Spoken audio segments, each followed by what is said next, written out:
नमस्कार साथियों, स्वागत है आप सभी का आविष्कार आईएएस एकेडमी पर। मैं इंजीनियर लोकेन चौधरी आप सभी का हार्दिक अभिनंदन, हार्दिक स्वागत करता हूं। दोस्तों, आज हम चर्चा करने जा रहे हैं एक बहुत ही महत्वपूर्ण टॉपिक पर जो आम आदमी से जुड़ा हुआ है। भारत सरकार के एक आदेश पर जो आम आदमी के लिए लिया गया है। अभी हाल ही में मिडिल ईस्ट में जो युद्ध चल रहा है, उसमें जो स्थितियां बनी हुई हैं, उनको ध्यान में रखते हुए सरकार ने एक डिसीजन लिया है। जो पहली दफा देखने पर ऐसा लगता है कि सरकार ने कोई आदेश ऐसा जारी कर दिया है जिससे आम आदमी पैनिक हो सकता है, लेकिन वास्तव में ये आम आदमी की सुविधा के लिए लिया गया डिसीजन है। डिसीजन किससे संबंधित है? आपके एलपीजी सिलेंडर से। आपके एलपीजी सिलेंडर से, आपके क्षेत्र में नई पीएनजी कनेक्शन से। पीएनजी कनेक्शन क्या है, इस पर भी चर्चा करेंगे। एलपीजी सिलेंडर में आपको क्या समस्याएं आ सकती हैं, उस पर भी बात करेंगे। ये संकट अभी वर्तमान में कितना बड़ा हो सकता है, मिडिल ईस्ट का वॉर कितना लंबा चल सकता है, इस पर भी चर्चा करेंगे। और अगर ये युद्ध लंबा चलता है तो भारत में क्या क्या समस्याएं आ सकती हैं, सरकार इसकी क्या तैयारी कर रही है, आपको क्या करना है, आपके क्षेत्र में कनेक्शन पीएनजी का किस तरीके से मिलेगा, क्योंकि सरकार ने आदेश जारी कर दिया है कि पीएनजी पाइपलाइन अगर आपके यहां से गुजर रही है तो आपको कनेक्शन लेना अनिवार्य है, अन्यथा आपको एलपीजी के सिलेंडर भी रोक दिए जाएंगे और मात्र 3 महीने का समय दिया जाएगा।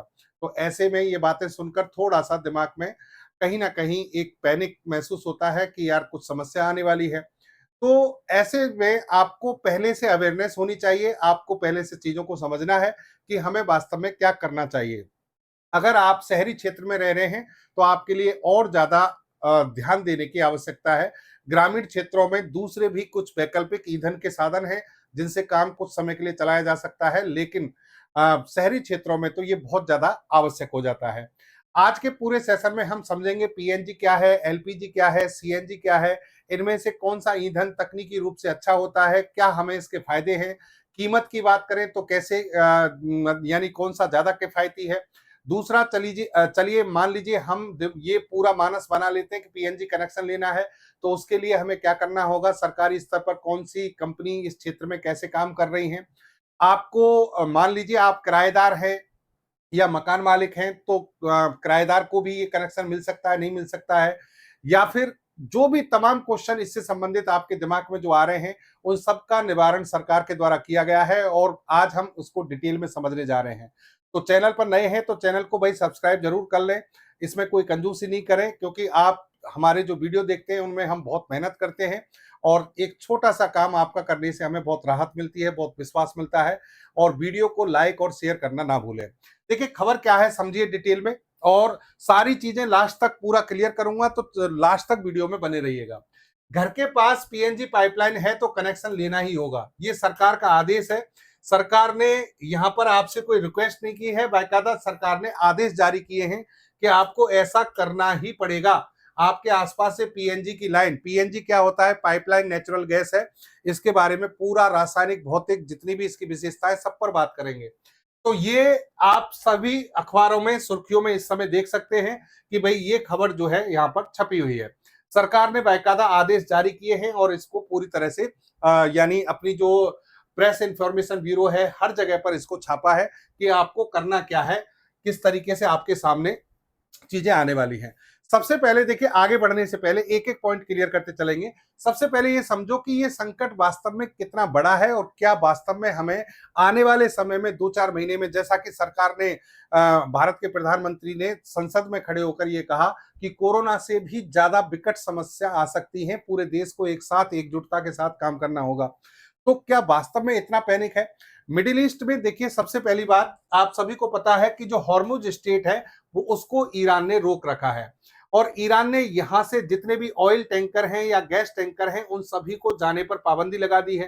तो ऑल ओवर वर्ल्ड में जो सप्लाई चेन है वो इससे बहुत ज्यादा बाधित हो रही है, यानी उसमें समस्या आ रही है। कुछ देश है अभी तक, जैसे कि इंडिया है, पाकिस्तान है, चाइना है, रसिया है, इन देशों के जो जहाज है उन्हीं को यहां से अनुमति दी जा रही है, बाकी सबके रोक दिए गए हैं। दूसरी बात, युद्ध के रुकने की स्थिति है क्या?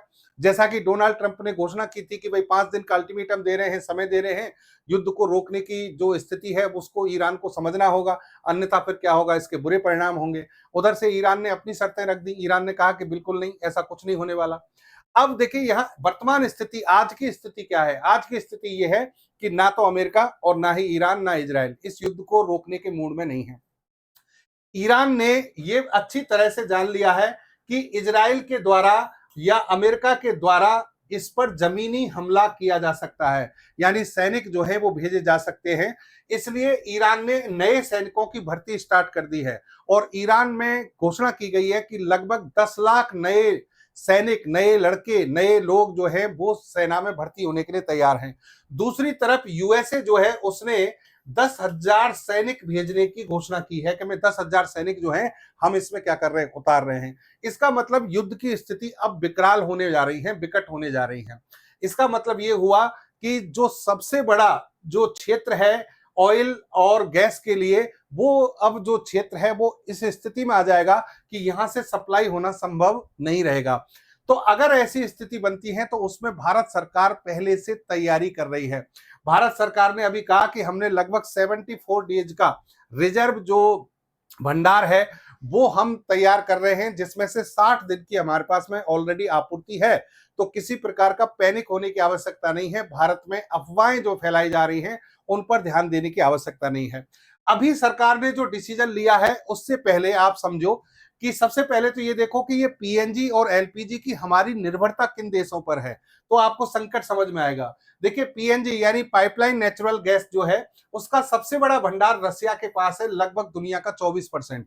लेकिन इसका प्रोडक्शन सबसे ज्यादा अमेरिका करता है, दूसरे नंबर पर रूस है, फिर ईरान है। अब ये देश हम बात करें, रसिया जो है उससे हम नए सिरे से डील कर रहे हैं, अमेरिका से भी डील करने की कोशिश कर रहे हैं, ईरान युद्ध में उलझा हुआ है। तो कहने का मतलब संकट तो कहीं ना कहीं होगा अगर ये युद्ध जो है लंबा चल जाए।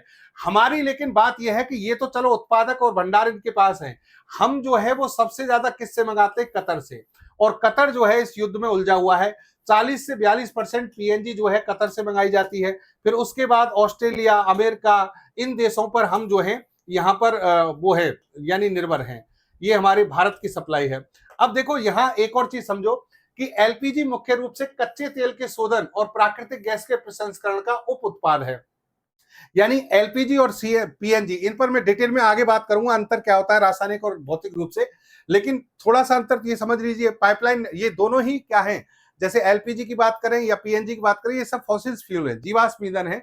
ये जमीन के नीचे से ही निकाले जाते हैं, पेट्रोलियम पदार्थों के अंतर्गत आते हैं। लेकिन जो सीएनजी है और पीएनजी है ये नेचुरल गैस है, प्राकृतिक गैस है। इनको अलग अलग तरीके से प्राप्त किया जाता है और भेजा जाता है, इसलिए इनके नाम ये पाइपलाइन से भेजे तो उसको क्या बोल देंगे? PNG, pipeline natural gas. Compressed करके भरा जाए सिलेंडर में तो उसको क्या बोलेंगे? सीएनजी। और एलपीजी जो है इसको लिक्विफाइड पेट्रोलियम गैस बोलते हैं। ये पेट्रोलियम पदार्थ है जिसको लिक्विड स्टेट में, द्रव अवस्था में भरा जाता है एक सिलेंडर के अंतर्गत। अच्छा, अब एलपीजी की बात करें तो एलपीजी का सबसे बड़ा उत्पादक देश अमेरिका है, दूसरे नंबर पर चाइना है, फिर सऊदी अरब है। भारत जो है इसके लिए डिपेंड है पूरी तरह से दूसरे देशों पर। भारत का सबसे बड़ा स्रोत कौन सा है? कहां से मंगाते हैं? सऊदी से, कतर से और यूएई। अब ये तीनों ही युद्ध में फंसे हुए हैं तो यहां समस्या हो सकती है। हालांकि 2026 में अमेरिका से हमने बहुत बड़ा समझौता किया है, लेकिन कब तक आपूर्ति सप्लाई जो है संभव होगी वो डिपेंड करता है। एलपीजी का 50% भाग जो है प्राकृतिक गैस के रूप में मंगाते हैं हम, और 60% लगभग हमारी जितनी खपत है उसको हम क्या करते हैं? एलपीजी विदेशों से आयात करते हैं। तो घरेलू उत्पादन जो है भारत में धीरे धीरे बढ़ रहा है, लेकिन बहुत ज्यादा डिपेंडेंसी है इंपोर्ट पर, इसलिए यहां थोड़ी सी समस्या होती है। सरकार ने अब डिसीजन जो लिया है, वो डिसीजन क्यों लिया है वो समझिए। क्योंकि हमें गैस की आपूर्ति को लगातार कंटिन्यूअस रखना है, कोई भी भारतीय जो है इससे परेशान ना हो। तो अब होगा क्या कि कई लोगों के पास पीएनजी कनेक्शन भी है, कई लोगों के पास एलपीजी भी है, एलपीजी है, और कई लोग ऐसे जिनके पास दोनों हैं। तो दोनों वाली स्थिति ना बने, कहीं ऐसा नहीं हो कि यहां पर समस्याएं, प्रबंधन जो है वो सही तरीके से ना हो, इसलिए सरकार ने डिसीजन लिया है। सरकार ने कहा है कि अगर, क्योंकि देखिए पूरे भारत की बात करें हम, पूरे भारत में तो पीएनजी की लाइन अभी बिछी नहीं है। पाइपलाइन जो है बिछाने के लिए बहुत ज्यादा इंफ्रास्ट्रक्चर चाहिए। तो लेकिन जिन जिन क्षेत्रों में पाइपलाइन बिछ चुकी है प्राकृतिक गैस के लिए, जहां पीएनजी उपलब्ध है, वहां पर सरकार ने कहा कि अगर आपके आसपास कहीं भी पीएनजी पाइपलाइन जो लाइन है वो बिछी हुई है तो आपको पीएनजी कनेक्शन ही लेना पड़ेगा। आपके पास एलपीजी का अगर कनेक्शन है तो उसे बंद कराना होगा और पीएनजी कनेक्शन लेना होगा। 3 महीने के अंदर अगर आपने ऐसा नहीं किया तो आपका जो एलपीजी की सप्लाई है वो आपकी रोक दी जाएगी। शहरी क्षेत्रों में जहां पीएनजी पाइपलाइन है, निवासियों को पीएनजी कनेक्शन लेना होगा क्योंकि ये स्वच्छ, सुरक्षित और सुविधाजनक है। 3 महीने बाद अगर आपने ऐसा नहीं किया तो आपकी जो एलपीजी की सप्लाई है उसको रोक दिया जाएगा। कहने का मतलब यह है कि सरकार ये चाहती है कि गैस सप्लाई को संतुलित किया जाए और एक ही ईंधन पर निर्भरता को कम किया जाए। यानी हम पूरी तरह से अभी तक ज्यादा निर्भर किस पर हैं? एलपीजी पर। लेकिन सरकार चाहती है कि केवल एलपीजी पर निर्भर ना रहे, क्योंकि एलपीजी का अगर मान लीजिए इंपोर्ट जो है कहीं ना कहीं से बाधित हुआ तो बहुत समस्या हो सकती है। तो एलपीजी पर भार कम करने के लिए पीएनजी को प्रमोट किया जा रहा है। और पीएनजी जो गैस है, पीएनजी से जो फायदे हैं वो अतिरिक्त हैं, वो आपको बताएंगे कि पीएनजी किस तरीके से फायदेमंद है। चलिए नेक्स्ट देखते हैं आप। नेक्स्ट देखिए कि सरकार ने यह भी कहा है, 14 मार्च से लेकर 25 मार्च तक लगभग 4 डिसीजन आ चुके हैं। सरकार ने यह कहा है कि नया एलपीजी कनेक्शन आप लेना चाहते हैं और अगर आपके आसपास पीएनजी लाइन बिछी हुई है तो आपको नया कनेक्शन नहीं मिलेगा। यानी आपके आसपास पाइपलाइन जो बिछी हुई है पीएनजी के लिए, तो आप नए कनेक्शन के लिए अप्लाई मत करो, पीएनजी का कनेक्शन लीजिए। दूसरी बात, आपके आसपास पीएनजी की लाइन बिछी हुई है तो और आपने कनेक्शन ले लिया है तो आपके एलपीजी सिलेंडर का क्या होगा जो आपने खरीद के रखे हुए थे? वो सरकार को आपको सुपुर्द करने होंगे, यानी वापस देने होंगे। ये भी एक फरमान है, एक तरीके से आदेश है कि सरकार जो है पुराने सिलेंडर को क्या करेगी? रिफिल नहीं करेगी, वो सिलेंडर आपको देने पड़ेंगे, वापस देने पड़ेंगे। अब इसके पीछे कारण जो है वो समझिए आप। एक तो ईंधन की निर्भरता को कम करना, जैसा कि मैंने कहा एलपीजी पर निर्भरता ना हो, एक तो सबसे बड़ा कारण। दूसरा कारण है कि पश्चिम एशिया, वेस्ट एशिया में, मिडिल ईस्ट में जो ये संकट चल रहा है, उस संकट के समय हम हमारी किसी भी तरह की जो वैश्विक स्तर का ऊर्जा संकट है उसमें भारत परेशान ना हो, भारत के लोग परेशान ना हो, तो उस स्थिति को हम सप्लाई चेन को मजबूत करने के लिए ये कदम उठा रहे हैं। फिर संसाधनों का सही वितरण। सही वितरण का मतलब यह है कि भाई आपने पाइपलाइन गैस बिछाई है, उस पर खर्चा किया है कंपनी ने, भारत सरकार को उसने टैक्स भी दिया है, भारत सरकार जो है उसको सपोर्ट कर रही है, तो वहां से पाइपलाइन जब बिछ चुकी है तो उस कनेक्शन पर आइए, क्योंकि आपको तो ईंधन चाहिए, ईंधन के लिए गैस चाहिए, तो गैस आपको मिल रही है। और ये गैस जो है किसी भी तरीके से एलपीजी से कम नहीं है। ये पीएनजी जो है इसके फायदे हैं, बहुत सारे फायदे हैं, वो आपको बता देंगे क्या फायदे हैं। अब देखो यहाँ और क्या डिसीजन लिया गया है। डिसीजन ये लिया गया है, अभी इन्होंने पहले एक रिपोर्ट जारी की जिसमें उपभोक्ताओं के बारे में बताया। अब इन्होंने कहा कि 33 करोड़ के आसपास जो है उपभोक्ता इस समय एलपीजी पर निर्भर हैं। अब 1.5 करोड़ उपभोक्ता जो हैं वो पीएनजी पर शिफ्ट हो चुके हैं और 60 लाख ऐसे हैं जिन्होंने रजिस्ट्रेशन करा रखा है। मतलब मोटा मोटा आप कह सकते हैं कि लगभग 2 करोड़ ऐसे कंज्यूमर हैं भारत में जो पीएनजी पर शिफ्ट हो चुके हैं या होने वाले हैं, और 33 करोड़ अभी भी किस पर हैं? एलपीजी पर हैं। अभी हाल ही में एक रिपोर्ट जो जारी की गई उसमें ये है सुजाता शर्मा, ज्वाइंट सेक्रेटरी है marketing and oil refinery, ministry of petroleum and natural gas के अंतर्गत। इन्होंने ये कहा कि पिछले 25 दिन में लगभग 5 लाख लोग ऐसे हैं जो पीएनजी पर शिफ्ट हुए हैं या होने वाले हैं। यानी बहुत ज्यादा अवेयरनेस लोगों में आ रही है। 5 दिन के अंदर 5 लाख एक बड़ा डेटा है, यानी ये लोग जो है शिफ्ट हुए हैं। अब आपको देखो फायदा गिनाते हैं, फायदा बताते हैं, समझना। ये फायदे हैं आपकी कीमत और इनको लेकर, तकनीकी फायदे क्या है वो बाद में बात करेंगे। पीएनजी यानी पाइपलाइन नेचुरल गैस, एलपीजी यानी लिक्विफाइड पेट्रोलियम गैस, जो कि आपके सिलेंडर में यहाँ पर जो घरों में यूज करते हैं उसमें भरी हुई है। आप इसे पाइपलाइन के माध्यम से यूज कर रहे हैं। इसमें आपके पास में एक पाइपलाइन बिछाई जाएगी, उसका एक बॉल लगाया जाएगा, बॉल से आप क्या कर सकते हैं? सप्लाई को रोक सकते हैं और भेज सकते हैं। एक मीटर लगाया जाएगा, जितनी गैस आप यूज करेंगे उस मीटर में उतना ही बिल आपका भरता जाएगा, यानी उसके अकॉर्डिंग बिल आएगा। जैसे आपकी बिजली का बिल आता है, जितना कंजप्शन बिजली का होता है उतना बिल आ जाता है, वैसे ही गैस का जितना कंजप्शन होगा उतना ही मीटर में बिल आ जाएगा। लेकिन अगर कीमत की बात करें तो देखिए 14.2 किलो का एक जो सिलेंडर है, मैं जयपुर की बात बता रहा हूं अभी, लगभग 916 रुपए का है, 916 रुपए का। लेकिन अगर इतनी ही गैस अगर आप पीएनजी यूज कर रहे हैं 14.2 केजी, तो ये लगभग 586 रुपए की पड़ेगी, 586 की। इसका मतलब लागत में काफी अंतर है, बहुत ज्यादा अंतर है। उपयोग के आधार की बात करें हम, यहां पर आपने जब एलपीजी खरीदा तो तुरंत भुगतान करना है, यहां आपको 1 से 2 महीने बाद जो बिल आएगा उसमें भुगतान करना है। यहां पर सप्लाई 24 घंटे है आपको लगातार, यानी आप रात में दिन में कभी परेशान नहीं होना। लेकिन यहां आपका सिलेंडर जो है उसमें आपको बुकिंग पर, डिलीवरी पर निर्भर रहना होगा। हो सकता है रात में खाली हो जाए, तो जैसे कि समस्या आम आदमी को आती है, तो वो समस्याएं, और इस समय थोड़ी सी हो सकता है डिले भी आ जाए, क्योंकि सप्लाई जो है उसमें कहीं ना कहीं थोड़ा बहुत तो प्रॉब्लम आएगी। दूसरी बात, सिलेंडर बदलने या खत्म होने का झंझट ही नहीं है। आप जो है आपके पास में निरंतर पानी की तरह सप्लाई चल रही है, जैसे पानी आ रहा है वैसे ही गैस आ रही है, और यहाँ सिलेंडर खत्म होने पर बुकिंग की चिंता है। तो कहने का मतलब पीएनजी इन मायनों में कई तरीके से फायदेमंद है, कई तरीके से सुविधाएं जो है इसमें ज्यादा है। अब देखो यहाँ बात आती है कि चलो सर आप कह रहे हो फायदे बहुत ज्यादा हैं, हम पीएनजी कनेक्शन लेने के लिए तैयार हैं, लेकिन हमें करना क्या होगा, कैसे ले पीएनजी कनेक्शन? पीएनजी कनेक्शन के लिए आपको कुछ नहीं करना है।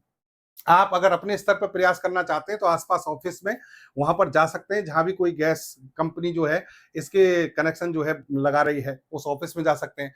अदरवाइज सरकार ने इस पर काम कर लिया है, सरकार ने, कंपनियों ने इस पर काम कर लिया। आपके जो मोबाइल जो नंबर हैं वो अपडेट कर दिए गए हैं। आपके मोबाइल नंबर पर एक टेक्स्ट मैसेज आएगा जो ये बताएगा कि आपके क्षेत्र में पाइपलाइन बिछ चुकी है, आप चाहे तो पीएनजी कनेक्शन ले सकते हैं। चाहे तो वाली है ही नहीं बात, अब बात हो गई कौन सी की पाइपलाइन है तो आपको लेना ही होगा। दूसरी बात यह है कि आपके पास फोन कॉल भी आएगा जो आपको ये समझाएगा कि भाई यहाँ पर पाइपलाइन सक्रिय है, आपको ये कनेक्शन लेना है, इसके लिए आप ये प्रक्रिया फॉलो कीजिए। तीसरी बात, आपके पास में वॉइस रिकॉर्डेड मैसेज आएगा जिसमें जो कंप्यूटराइज्ड होता है, जो आपको इंफॉर्मेशन देगा। कहने का मतलब यह है कि सरकार अपने स्तर पर, और ये जो कंपनी है, प्राइवेट कंपनी, सरकारी कंपनी, ये जो है अपने स्तर पर काम कर रही है, आपके पास सूचना पहुंच जाएगी। अब देखिए, आप मान लीजिए कहीं से पाइपलाइन बिछ रही है, पाइपलाइन बिछ रही है और वहां पर बीच में कोई बड़ी सोसाइटी आ जाती है। सोसाइटी का मतलब हो गया, जैसे शहरों में आजकल 100 घर, 200 घर, हजारों घर की एक सोसाइटी बना दी जाती है। अब उस सोसाइटी के आसपास से या सोसाइटी के अंदर से कहीं से लाइन बिछनी है, सोसाइटी इसके लिए मंजूरी नहीं दे रही है, तो सरकार ने यहां पर डिसीजन दे दिया है कि किसी भी हाउसिंग सोसाइटी या रेजिडेंट वेलफेयर एसोसिएशन के विरोध की वजह से पाइपलाइन का काम रुकना नहीं चाहिए। अगर रुक जाता है तो 3 दिन के अंदर सोसाइटी को ये मंजूरी देनी पड़ेगी, और अगर मंजूरी नहीं दी जाती है तो इस पूरी सोसाइटी में एलपीजी सिलेंडर की सप्लाई रोक दी जाएगी। समझ रहे हैं आप? यहां सरकार जो है पूरे सख्त नियम लेकर चल रही है। यानी सोसाइटी ने मना किया, आनाकानी की, तो सोसाइटी में एलपीजी सिलेंडर की सप्लाई रोक दी जाएगी, तो अपने आप ही पाइपलाइन जो है उसके लिए क्या करना पड़ेगा, मान्यता देनी होगी। फिर आप एक और देखिए, यहां पर और क्या खबर आती है। एक ये है कि सरकार ने, ऐसा नहीं है कि भाई सोसाइटी या आम आदमी के लिए नियम बनाए हैं, डिपार्टमेंट के लिए भी नियम बनाए हैं। डिपार्टमेंट को क्या नियम बनाए हैं कि मान लीजिए कोई कंपनी पीएनजी इंफ्रास्ट्रक्चर डेवलप कर रही है, इस क्षेत्र में काम करना चाहती है, और वो आपके क्या करती है, रजिस्ट्रेशन के लिए अप्लाई करती है। तो जो छोटी कंपनी है, छोटे इलाकों में जो कंपनियां हैं, उनके लिए आपको 10 दिन के अंदर उस विभाग को मंजूरी देनी होगी, और बड़े क्षेत्रों के लिए, बड़े इलाकों के लिए पाइपलाइन बिछाने के लिए 60 दिन के अंदर मंजूरी देनी होगी। और अगर कोई डिपार्टमेंट इसमें लेट लतीफी करता है, देरी करता है, तो कंपनी को यह अधिकार है कि वो अपना काम शुरू कर दे। यानी इन डिपार्टमेंट पर डिपेंड नहीं रहना है, पहले अप्लाई करना है, अप्लाई करने के बाद अगर ये मंजूरी नहीं देते हैं, छोटी कंपनी के लिए 10 दिन, बड़ी कंपनी के लिए 60 दिन, तो कंपनी अपना काम शुरू कर देगी और इनकी शिकायत की जा सकती है। तो ये भी यहाँ पर एक प्रावधान दिया गया है। फिर बात आती है मुआवजे की। मुआवजे का मतलब क्या है वो समझिए। मान लीजिए कहीं से पीएनजी लाइन बिछाई जा रही है, और वहां जहां से पीएनजी लाइन बिछ रही है वहां पर आपका खेत है, आपकी कोई कॉमर्शियल जमीन है, तो जमीन हमेशा आपकी रहेगी, खेत आपका ही रहेगा, लेकिन उस खेत के अंदर एक क्या होगा, खुदाई करके वहां से पाइपलाइन बिछाई जाएगी। तो उसमें सरकार आपको मुआवजा दे रही है। मुआवजा क्या दे रही है कि जो कॉमर्शियल सर्किट रेट है, वहां की जितनी रेट है उसका 30% हिस्सा आपको दिया जाएगा। और आपने अगर 24 घंटे के अंदर मंजूरी दे दी, आपने इसमें तत्परता दिखाई, तो सरकार प्रोत्साहित होकर आपको 60% मुआवजा देगी। कहने का मतलब, आपकी जो कॉमर्शियल जो लैंड है, उस लैंड का अधिकार आपके पास ही रहेगा, लेकिन पाइपलाइन बिछाने की मंजूरी देने के लिए आपको 60% तक यहां पर इसका मुआवजा मिल सकता है। मंजूरी ना अगर देते हो तो क्या होगा, तो फिर उस क्षेत्र का जो कलेक्टर है या जो अधिकारी हैं वो डिसीजन लेंगे। सरकार ने उनको अधिकार दिए हैं कि आपको यहां पर डिसीजन लेना है कि करना क्या है। तो कहने का मतलब, आपको पीएनजी अगर आप लेते हैं तो सिलेंडर बुकिंग या खत्म होने की टेंशन यहां पर नहीं रहेगी। लेकिन एक नुकसान ये है कि कुछ लोग ये कहते हैं साहब हमने तो सिलेंडर ले रखा है, कनेक्शन ले रखा है, हम तो यूज करना चाहते हैं, तो वहां आपकी मर्जी नहीं चलेगी। तो ये आपका नुकसान है। कहने का मतलब, सरकार ने ये सारी चीजें जो है अब आप के लिए कर दी हैं। अब एक और चीज है कि साहब आपने पीएनजी का कनेक्शन ले लिया और आप मान लीजिए किराएदार थे या मकान मालिक थे, आपने कोई दूसरा मकान खरीद लिया, वहां शिफ्ट हो रहे हैं, किराएदार थे, आप कमरा छोड़कर, रूम छोड़कर, फ्लैट छोड़कर आप जा रहे हैं, दूसरी जगह जा रहे हैं, तो आपके पीएनजी कनेक्शन का क्या होगा? यहां पर प्रावधान ये कहा है कि आप जो कंपनी है उसको सूचित कर दीजिए, आपका वो जो कनेक्शन आप छोड़ के जा रहे हैं वो वहीं पर रहेगा, उसको कंपनी की हेडेक है वो किसको क्या करे कैसे करे। आप नई जगह जा रहे हैं वहां पर नए तरीके से नए सिरे से अप्लाई करो, आपको दूसरी जगह अगर वहां पाइपलाइन बिछी हुई है तो वहां कनेक्शन मिल जाएगा। अब आ जाओ दोस्तों, हम बात करते हैं वैज्ञानिक तथ्यों की, यानी पीएनजी सीएनजी एलपीजी के वैज्ञानिक तथ्यों की बात करते हैं। कई बार ये कहा जाता है आपके पास में पीएनजी का कनेक्शन देने के लिए जो व्यक्ति आएगा वो कहेगा कि साहब पीएनजी बहुत ज्यादा सुरक्षित गैस है, सस्ती तो है ही, सुविधाएं तो है ही, साथ में सुरक्षित है, किसी भी प्रकार की दुर्घटना अगर होती है, आग लग जाती है, तो पीएनजी से लोग जो है आहत होने की संभावना बहुत कम है, जबकि एलपीजी की आग जो है वो बहुत बड़ी तबाही का कारण बन जाती है। अब इसकी जांच करते हैं, समझो, इसको समझिए ध्यान से। देखिए, पीएनजी का मतलब pipe natural gas, pipe natural gas मतलब पाइप से पहुंचाई जा रही है तो नेचुरल गैस ही, प्राकृतिक गैस।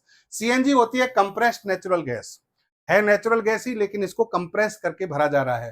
पीएनजी जो है गैसीय अवस्था में ही होती है, बहुत कम दाब पर काम करती है, पाइपलाइनों के माध्यम से भेजती है, यानी जो ये पाइपलाइन है इनमें बहुत लो प्रेशर पर आपके घर तक ये भेजी जा रही है, और फिर जब इसको चूल्हे से कनेक्ट करते हैं तो वहां प्रेशर को मेंटेन करना पड़ता है।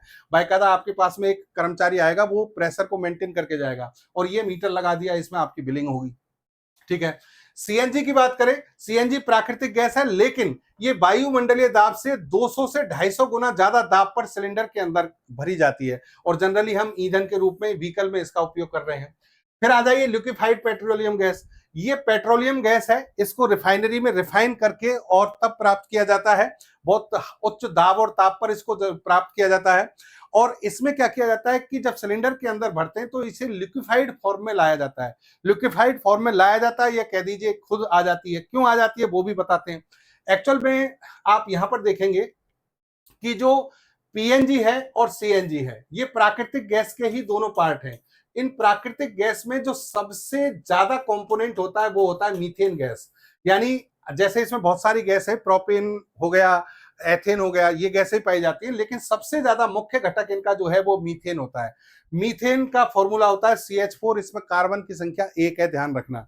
जबकि एलपीजी का मुख्य घटक जो है वो होता है ब्यूटेन, C4H10 ब्यूटेन। इसमें एथेन प्रोपेन भी होते हैं, लेकिन सबसे ज्यादा मात्रा किसकी होती है? ब्यूटेन की। इसमें कार्बन के घटक कितने हैं? 4 हैं, यानी कार्बन के परमाणु 4 हैं। इसका मतलब यह हुआ पीएनजी और सीएनजी को जब जलाया जाएगा ऑक्सीजन की उपस्थिति में, ऑक्सीकारक क्या होगा? ऑक्सीजन। तो ये कार्बन जब ऑक्सीजन की उपस्थिति में जलेगा तो यहां पर CO, कार्बन मोनोऑक्साइड, CO2, ये गैसें बनेंगी जो प्रदूषक का काम करती हैं। लेकिन प्रदूषक कहां ज्यादा होंगे? प्रदूषक यहां ज्यादा होंगे क्योंकि यहाँ कार्बन ज्यादा है। तो एलपीजी के जलने पर प्रदूषण ज्यादा होता है, जबकि आपकी पीएनजी और सीएनजी के जलने पर प्रदूषण कम होता है। एक बात। दूसरी बात यहां पर देखिए आप कि अगर इनके हम कैलोरी मान की बात करें, सुरक्षा की बात करें, तो यहां पर समझना पीएनजी और सीएनजी में CH4 है, और CH4 अगर हम बात करें, और यहां पर क्या है? C4H10। C4H10 बहुत भारी होता है, भारी होता है ये, जबकि क्या है? हल्का है। भाई यहां पर इसका एटॉमिक मास जो है या मॉलिक्यूलर वेट जो है वो कम है, इसका मॉलिक्यूलर वेट ज्यादा है। हम कह सकते हैं कि इसका जो मुख्य घटक है पीएनजी सीएनजी का, ये हवा से हल्का होता है। हवा से हल्का होता है तो मान लीजिए लीकेज होगा तो हवा नीचे रह जाएगी और ये गैस ऊपर उठ जाती है। गैस ऊपर उठकर बाहर निकल जाती है तो आग जो है वो आपके सतह के आसपास, यानी घर में ऐसे नहीं फैलती है, क्योंकि ये गैस लीक होकर बाहर निकल जाती है। तो यहां पर आग से जो दुर्घटनाएं होती हैं वो बहुत कम संभावना बन जाती है। जबकि यहां हम बात करें, ये हवा की तुलना में ये भारी गैस है, भारी गैस है, तो जब ये लीक होती है तो ये सतह पर ऐसे फैलती है, सतह पर पूरे घर में फैल जाएगी, और जैसे ही चिंगारी लगेगी पूरे घर में आग लग जाएगी। जबकि यहां पर जो है ये खिड़कियों से, दरवाजों से बाहर निकल जाती है, क्योंकि ये हल्की गैस है। तो ये हवा से हल्की है तो ऊपर चली जाती है, ये हवा से भारी है तो ये नीचे रह जाती है, इसलिए बहुत ज्यादा संवेदनशील है, खतरनाक है। इसीलिए आपने देखा होगा कि एलपीजी के अंदर एक दुर्गंध वाली गैस डाली जाती है, जिसे हम एथिल मरकैप्टन कहते हैं। एथिल मरकैप्टन जो है उसमें दुर्गंध होती है, एलपीजी में कोई दुर्गंध नहीं होती, जिसमें दुर्गंध वाली गैस मिलाई जाती है ताकि लीकेज का तुरंत प्रभाव से पता लग जाए। ठीक है। तो इस तरीके से हम क्या करते हैं, इसमें सुविधा के लिए काम करते हैं। अगर ऊर्जा की बात करें, ऊर्जा, तो एलपीजी जब जलती है तो इसमें 90 से 94 megajoule per metre cube जो एनर्जी है वो प्राप्त होती है, जबकि यहां पर 35 से 40। इसका मतलब जलने पर ज्यादा ऊष्मा एलपीजी देगी, जबकि ये जो है जलने पर ऊष्मा जो है कम देती है। लेकिन ये इको फ्रेंडली है, नेचुरल गैस जो है ये पर्यावरण प्रदूषण कम फैलाती है। तो इस तरीके से आप देख सकते हैं कि एलपीजी की तुलना में सीएनजी और पीएनजी हैं, उनके बहुत सारे फायदे हैं, बहुत सारे फायदे हैं, दुर्घटना कम हो जाती है। लेकिन आप अकॉर्डिंग टू आपकी नीड, आपकी आवश्यकता के अनुसार देख सकते हैं कि कौन सी गैस आपके लिए ज्यादा अच्छी है। अगर आप घरेलू रसोई गैस के लिए देख रहे हैं तो पीएनजी उसमें सबसे बेस्ट है, सिलेंडर बदलने का झंझट नहीं है, सुरक्षित है और आपका जो बिल है वो भी कम आ रहा है। वाहनों के लिए बात करें तो सीएनजी सबसे बेस्ट है, और अगर आप सिलेंडर पर ही निर्भर हैं, आपके यहाँ पर पाइपलाइन नहीं है, तो आपके लिए एलपीजी ही एक ऑप्शन बचता है। एलपीजी आपके लिए बेस्ट है क्योंकि इसमें पोर्टेबिलिटी है, आप एक जगह से दूसरी जगह उठाकर ले जा सकते हैं, पाइपलाइन को बदला नहीं जा सकता, ठीक है। और भारी हीटिंग के लिए भी ये जरूरी है। तो ये है दोस्तों इनमें अंतर उम्मीद करता हूं आप समझ पाए होंगे कि आपको क्या करना चाहिए। तो आपके आसपास पाइपलाइन है, पीएनजी पाइपलाइन बिछ चुकी है, तो बिना कोई देरी किए कनेक्शन लीजिए, क्योंकि इसके बहुत सारे फायदे आपको होंगे। तो इसी के साथ आज का सेशन समाप्त करते हैं। उम्मीद करता हूं मेरी सूचना आप तक पहुंच पाई होगी। जय हिंद, जय भारत।